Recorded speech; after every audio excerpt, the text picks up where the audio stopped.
Well, I figured I'd do a quick video about the WRX today. I'll get to the Mustang later. Most of you guys watching the channel right now, at least the new subscribers, have been following the Eclipse, so you may not know about the other cars. I got an old poopy Durango back there too. Kia Rio over there, I've done some work to. We got a Challenger there, and on the other side of the Challenger is a Corolla XRS, an 06. So I'm going to work on showing these cars over time in between working on the project cars, but I wanted to talk about the WRX today. So it's a 2015 WRX Limited. So it's not the STI, it's the WRX. Got the 2-liter turbo in it, 6-speed manual transmission, and currently it is completely stocked except for it did have a NVIDIA Q300 catback on it, but we took the mufflers off, the axle back mufflers off, because they were spitting out the fiberglass packing inside of them. I had a long tail. I got a video on the other channel. I'll put a little thing up here for the old channel. I used to do guns and cars. Well, not used to, I still do, but that turned mostly into a gun channel, so that's why I started this car channel. But anyways, there's some videos on the other channel of this car, you know, when we first got it, and some maintenance things like brakes, spark plugs, and what I do recently, valve covers. Also did a how-to video putting clutch and flywheel in this thing. Oh, but yeah, there's a video on there too showing the glass pack coming out of the mufflers, and it was like clogging them up, and so it wasn't running right and sounded funny. I was dragging like a 20-foot tail down the road. The other muffler started doing it soon after. Tried to pull it out, but it's like impossible to get it all out, so we just took the mufflers off of it for the time being. Probably just going to run straight pipe out the back whenever we have a shop fab up, just some straight pipes off that axle back with some nice tips or something. The crappy part about that is NVIDIA, they warrant their exhaust products for life, but only to the original owner. We're not the original owner, so unfortunately they would have had a lifetime warranty, but since we're not the original owner, they won't warrant it. That is, when we bought the car, it already had the NVIDIA catback system on it. Oh, but anyways, other than that catback, which currently have the mufflers taken off for that reason, the car is completely stock. We actually have a stage 1 sitting in a box and a cob tuner and whatnot, and we are waiting currently to get it into a shop to have some work done to it.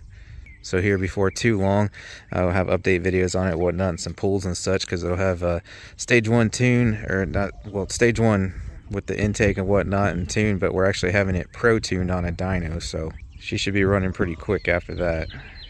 But we've had a lot of issues with this car since we got it, and that was detailed, like I said, on the other channel and one or two of the other videos. She went and bought this without me. I had prior engagements that day, and she found the car last minute and went and looked at it and bought it without me, so I wasn't able to comb over it or anything like that. I took it out to drive it the day after she got it, and all seemed well. It ran pretty good and whatnot.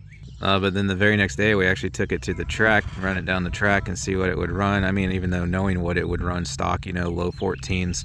And on the track, I ran it down the track, and I was like, man, this thing just feels weak for some reason. It doesn't seem like it's pulling strong like it was the day she brought it home. And sure enough, got the time slip, and it was like a 15.2 or 15.3 or something like that. So she definitely wasn't running right. But it had this intermittent thing where sometimes you'd hit it, it'd give you full power, and other times you would get like 50% power. It was still under the warranty. Subaru is one of the few, at least at the time, that the warranty was fully transferable to secondary, third owners, whatever. So it was still under the 60,000 mile factory warranty. We were just under it, like 59,000 miles.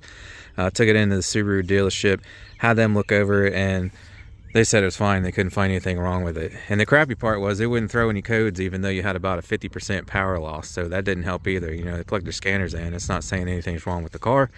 And because the problem was intermittent, of course, while they had it, they didn't have any problems with it. It ran fine.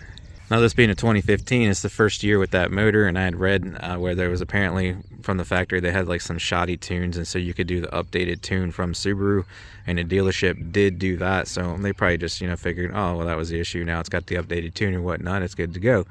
It still kept having the issue where it would have like a 50% power loss, but also the car was like kind of bucking back and forth when it would do that. So on a hunch, I figured it was the spark plugs. It had, like I said, 59,000 miles.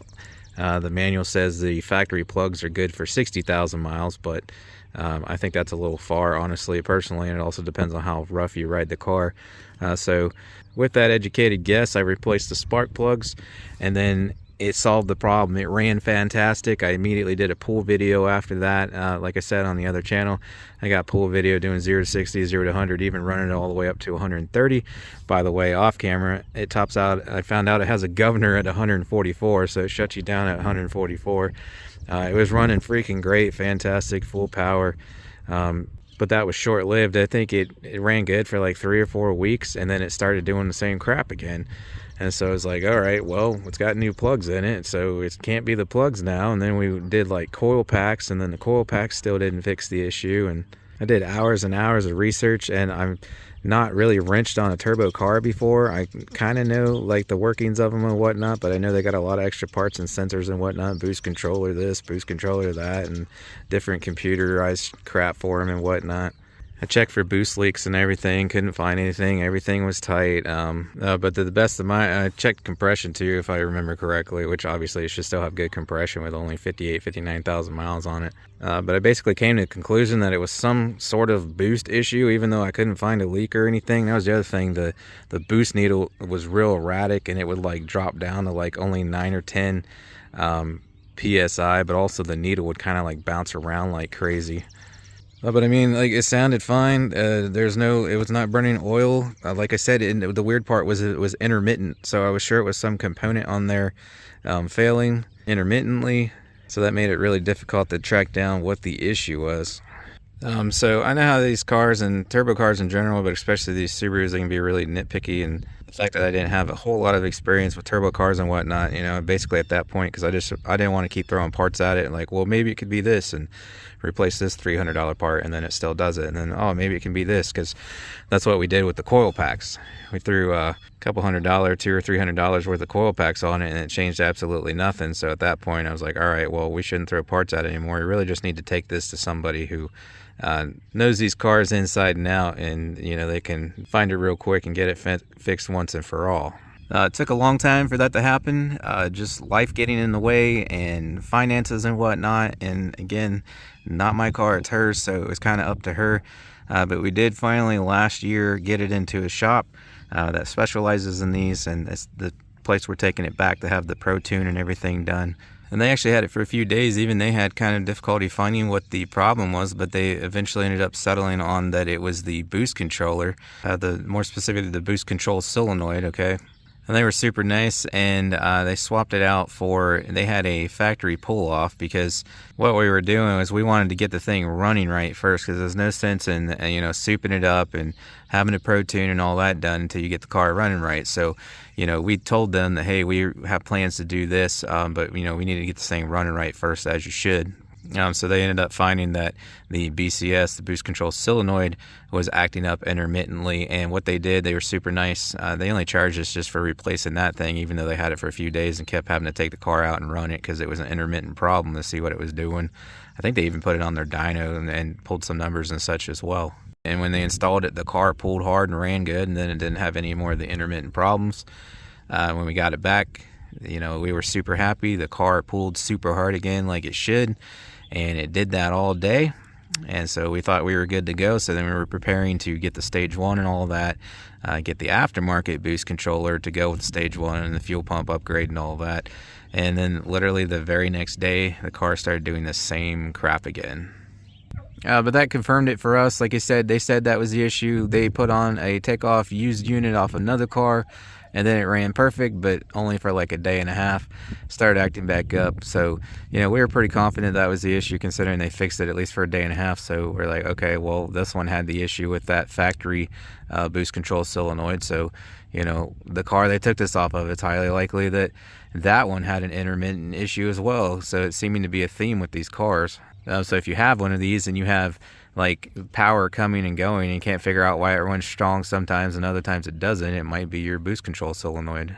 Like I said, that was last year, and here we are now next year. We had some really terrible crap going on last year, so did not get it back in and get all that stuff done last year, but here we are, and been back and forth on the phone with them. They sent a first estimate. We're having it adjusted and whatnot, so within the next couple weeks, hopefully this car will be getting in there. It'll be getting the used unit boost control solenoid that they gave us, replaced with a Cobb 3-port or whatever it was, or I can't remember the brand.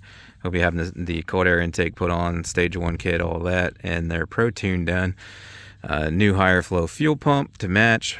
Anything else I'm forgetting? So then this thing should finally run right once and for all. But on top of that, it's going to have a lot more power than factory, thanks to the stage 1 kit and the Pro Tune.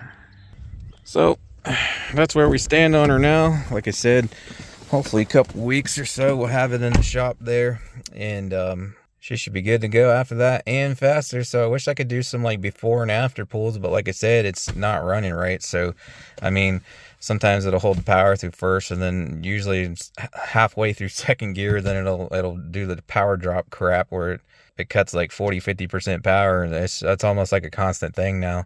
It's not even so much intermittent anymore. It seems like anytime you try to get on it, put the pedal to the floor, it almost immediately starts acting up.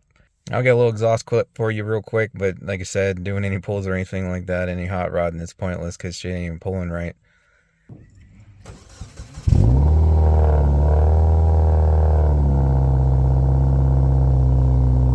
Get you a couple light revs here after it warms up in a bit. I'll try to get a video or two up of the Mustang in a few days before I sell this. I might be selling it this weekend, so I don't want to sell this, but I've got it paid down quite a bit, and then with what it's worth and whatnot, I put quite a bit of cash in my pocket so I can have money for other things like doing what I need to do, the Eclipse, and help me out a little bit on the other channels so I can get caught up on some bills. So that's why I'm selling the Mustang. I've done a ton of stuff to that. Again, on the other channel, I think I have over 40 videos on this thing, modifying it and running it and whatnot. So sad to see it to go, but hopefully I can get this channel up and going and help earn me a little extra income, and then I'll have more money for more toys. So if you want to see what that thing was all about, check out the other channel, but I'll try to get a video of it up here on this channel before it's sold. So I don't think I'll really do anything with the Rio on this channel because I'm trying to stay like sports car focused on this channel, but I had done a few modifications to the Rio to make it a little quicker, a little more fun to drive.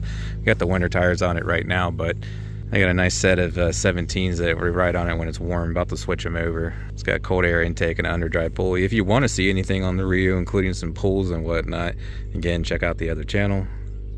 Challenger, it's just the V6, but it's the all-wheel drive model. It's kind of unique because of that.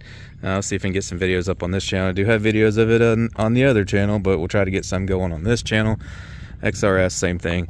Tons of videos on that car on the old other channel, and this has been sitting forever if you couldn't tell, but it needs a new clutch assembly, so we're hoping to have that done this year too and get this thing back on the road. And it's just got like muffler delete, cold air intake and whatnot. We always wanted to make this thing way faster. This thing runs amazing.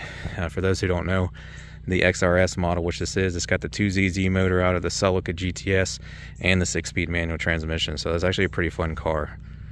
And then of course more coming up on the Eclipse soon, just as soon as I can get this thing sold to fund the repairs and the modifications I have planned for this.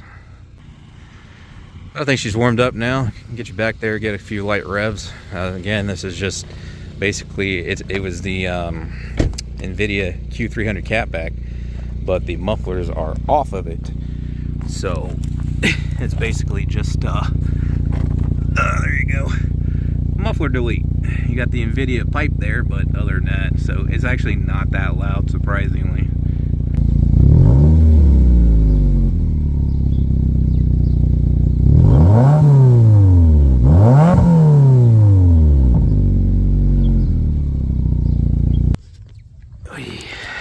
That was interesting. It looked like some smoke was coming out. I'll have to get it completely warmed up and see if we see anything coming out there. Not sure what's up with that.